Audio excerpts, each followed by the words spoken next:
Hello बच्चों, तो आज हम लोग फिर से कूलम्ब्स लॉ के बेस एक नया सवाल लाए हुए हैं जो नीट 2017 में पूछा गया हुआ है। तो नीट 2017 का पहले क्वेश्चन देख लीजिए क्या कहता है। क्वेश्चन दिया हुआ है कि suppose the charge of an electron and proton differ slightly. कहता है मानिए ऐसा कि इलेक्ट्रॉन और प्रोटॉन का चार्ज मतलब आवेश थोड़ा डिफरेंट स्लाइटली डिफर करता है। उसमें से कहता है एक की वैल्यू दिया हुआ है माइनस ई और दूसरे की वैल्यू दिया हुआ है E plus delta E. Question को समझिएगा, मतलब प्रोटॉन और इलेक्ट्रॉन का चार्ज दिया हुआ है। उसके बाद क्या कहता है, if the net electrostatic and gravitational force between two hydrogen atom. कहता है दो हाइड्रोजन एटम के बीच इलेक्ट्रोस्टैटिक फोर्स और ग्रेविटेशनल फोर्स, उन दोनों का अगर मैं नेट बात करूं मतलब दोनों का सम की बात करूं तो उसकी वैल्यू 0 दिया हुआ है। कहता है वो दोनों हाइड्रोजन एटम को डी दूरी पर रखा गया है, तो कहता है कि डेल्टा ई का मान क्या होगा। समझिएगा ध्यान से क्वेश्चन क्या कहता है, हिंदी में भी आप पढ़ लीजिएगा, समझ में आ जाएगा। कहता है कि डी डिस्टेंस पर रखे दो हाइड्रोजन परमाणु के बीच लगने वाले विद्युत स्थैतिकी बल और गुरुत्वाकर्षण बल का मान 0 है। विद्युत स्थैतिकी मतलब इलेक्ट्रोस्टैटिक फोर्स और ग्रेविटेशनल फोर्स का नेट जो है 0 मान दिया हुआ, तो कहता है डेल्टा ई का मान क्या होगा। तो सबसे पहले हम देख लेते हैं कि दिया हुआ है। आपको पता है कि इलेक्ट्रॉन का चार्ज मान लेते हैं, यहाँ पे दिया हुआ है माइनस ई। एक प्रोटॉन की बात करते हैं और प्रोटॉन का चार्ज ले लेते हैं ई प्लस डेल्टा ई, ऐसा दिया हुआ है।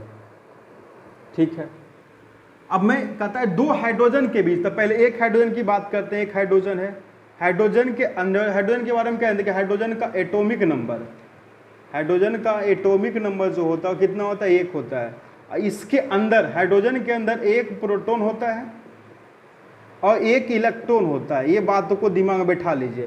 तो एक प्रोटॉन है मतलब न्यूक्लियस के अंदर प्रोटॉन है और न्यूक्लियस के बाहर क्या है, न्यूक्लियस के बाहर इलेक्ट्रॉन है और न्यूक्लियस के अंदर क्या है, प्रोटॉन है। तो अगर मैं एक हाइड्रोजन एटम की बात करूं, एक हाइड्रोजन एटम का, तो एक हाइड्रोजन का मैं टोटल चार्ज बात करूं, टोटल चार्ज कितना हो जाएगा, तो दोनों के मास को ऐड कर देते हैं। किसका किसका, charge of electron plus charge of proton को ऐड कर देते हैं। इलेक्ट्रॉन का चार्ज दिया बाबू माइनस ई प्लस प्रोटॉन का चार्ज मान लिया ई प्लस डेल्टा ई दिया हुआ, ये दोनों कट गया। तो मतलब एक हाइड्रोजन पे जो टोटल चार्ज है वो किसके बराबर है, तो डेल्टा ई के बराबर है। तो सबसे पहले इसको हम लोग देख लेते हैं कि डेल्टा ई के बारे में हम लोग बात करते हैं क्या है। सुनिएगा ध्यान से, एक हाइड्रोजन है, ये मान ली हाइड्रोजन का मैं स्ट्रक्चर बना रहा हूँ, मैं सिंपल एक गोला ही बनाता हूँ हाइड्रोजन का। इस पे चार्ज डेल्टा ई है और इस पे भी चार्ज क्या है, डेल्टा ई है। और इसको जो मान लेते हैं कि आर दूरी पर रखा गया है, तो इसके बीच लगने वाला जो इलेक्ट्रोस्टैटिक फोर्स है उसका मान क्या हो जाएगा बाबू, के Q1 का मान भी डेल्टा ई है और Q2 का मान भी डेल्टा ई है। ये 2 बार गुना होगा तो मैंने स्क्वायर कर दिया, बटा क्या कर दिया, आर स्क्वायर। इसको मान लिया इक्वेशन 1 या कुछ भी मान सकते हैं कि इलेक्ट्रोस्टैटिक फोर्स का मान दिया हुआ है। और इस क्वेश्चन में बाबू हाइड्रोजन का मास भी दिया होगा, और हाइड्रोजन का मास हम लोग नोट कर लेते हैं कि हाइड्रोजन का मास कितना है। तो हाइड्रोजन का मास देख लेता हूँ थोड़ा सा, कितना दिया हुआ है क्वेश्चन में।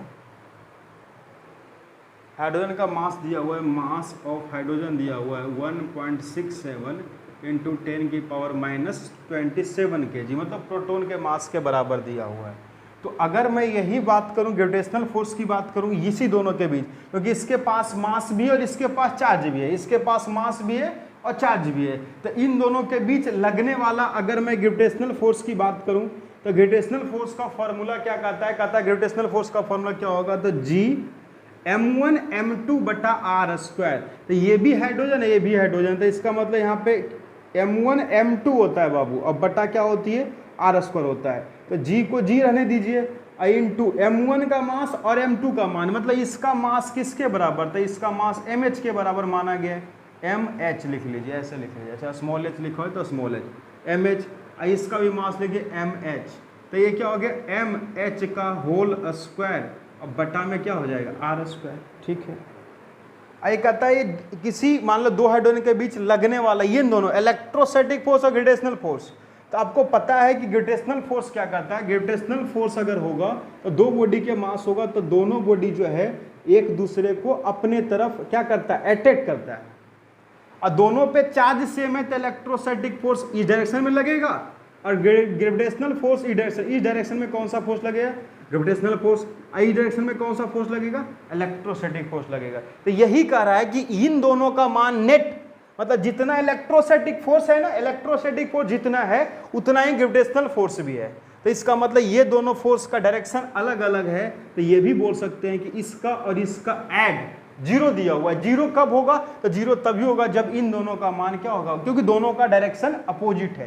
तो ये दोनों के बात हम लोग जब करते हैं तो क्या लिखेंगे बाबू कि इलेक्ट्रोस्टैटिक फोर्स का मान किसके बराबर है, ग्रेविटेशनल फोर्स के बराबर है, क्योंकि इलेक्ट्रोस्टैटिक फोर्स और ग्रेविटेशनल फोर्स इन दोनों को जोड़ेंगे तो इसकी वैल्यू किसके बराबर है, जीरो के बराबर है।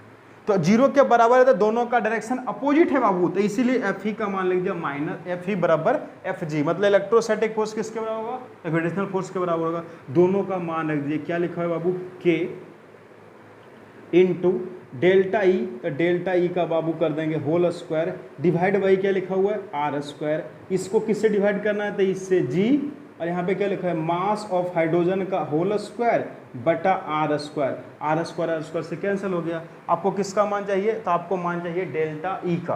तो डेल्टा ई का मान चाहिए, तो डेल्टा ई का पहले मैं लिख लेता हूँ, डेल्टा ई का होल स्क्वायर बराबर इसके साथ के है तो इधर आकर डिवाइड होता है जी। जी का मान पता है कितना होता है, 6.67 इंटू 10 की पावर -11। मास ऑफ हाइड्रोजन दिया हुआ है बाबू कितना, 1.67 इंटू 10 की पावर -27 है, होल स्क्वायर है। तो इसको हमने कितने बार लिख दिया, इसको हमने लिख दिया 2 बार लिख दिया, 10 की पावर -27 डिवाइड बाई किसका होल स्क्वायर है, तो देखिए यहाँ पे किसका बट डिवाइड बाई के हो जाएगा, क्योंकि के इधर है। तो के का मान आपको पता है कितना होता है, तो के का मान होता है 9 इंटू 10 की पावर 9।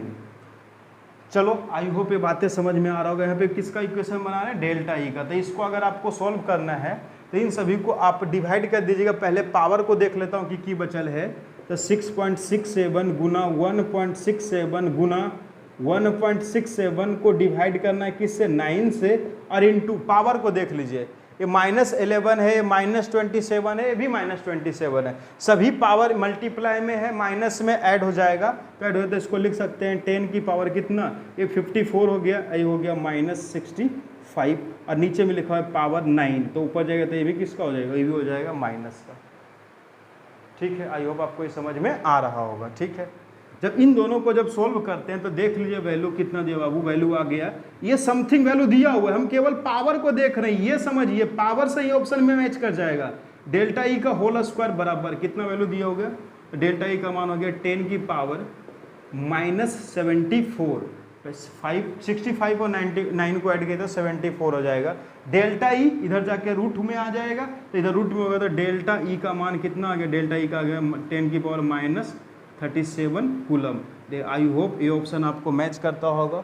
डेल्टा ई का मान ऑप्शन नंबर बी हो जाएगा कितना, 10 की पावर -37। आई होप आपको समझ में क्वेश्चन आ गए होंगे।